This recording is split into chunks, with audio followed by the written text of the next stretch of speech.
I did some research, quite a bit of research before taking on the role. And one of the doctors who I walked around with and worked with in his private practice, he basically just tells the patients how it is. You know, if so, he was a cardiologist, and if somebody needed to lose weight, he's like, oh, you didn't lose your 15 pounds. What's going on here? You know, if you don't do that, you're going to be in trouble. Or that's the bedside manner. It's like it's just straight to it and just everyone's got a different bedside manner, but Conrad definitely has a unique. He cuts through in terms of that. Yeah, I have seen doctors who just tell it like it is, and that is a little bit who Conrad is. Well, even the Mina character. I mean, she's even another level beyond Conrad. I think she's just so desensitized and has completely removed herself from anything emotional. But the characters, so each character sort of shows a different side of how you sort of take on your job. You know what I mean? Exactly. I mean, when was the last time either of you played God? Because that's what happens in the show. Conrad certainly likes to pull. He tries to. I try to reel him in, but he certainly does. It was also interesting is finding out that with doctors and nurses that they have these life and death experiences, that they have obviously this connection that maybe people in the outside world wouldn't be able to understand. Yeah.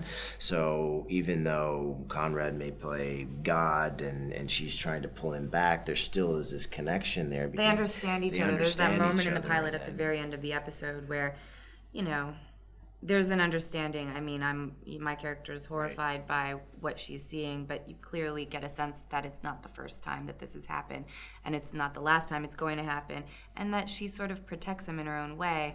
And I was going to ask you a couple of questions about London doctors, okay? I've got some questions about London doctors.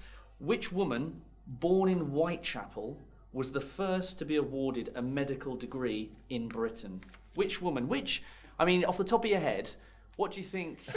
I can't cheat, and you're showing me the name right. I can't. I'm exposing myself right now. You're that honest, aren't you? Who do you think? Garrett Anderson, that is quite a great. Wow. Oh, sorry. That is off the top of my head. That is true. That is true. At which number on Harley Street, the famous Harley Street, did speech therapist Lionel Logue treat King George VI for his stammer? What number on Harley Street? Say if you could just... Which one, Matt? You should know this. I know you know this. I'm wondering, though, if this is also they're throwing that, but then we're going to look ridiculous, and it's completely like, these Americans, man, they don't know what they're talking about, which is probably the case. Yeah. I'll say 146, but... it was... Not certain. It was not certain, though, on that one. It was 146, so I wasn't expecting... We're just totally ruining your game. I'm sorry.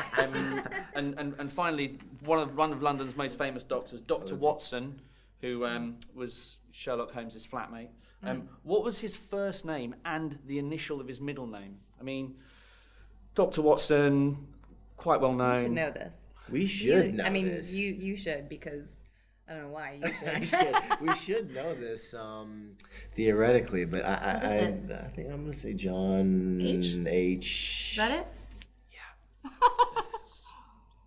So was that painful for you? I'm that sorry. That was pretty. We made that painful. It was like worse than even the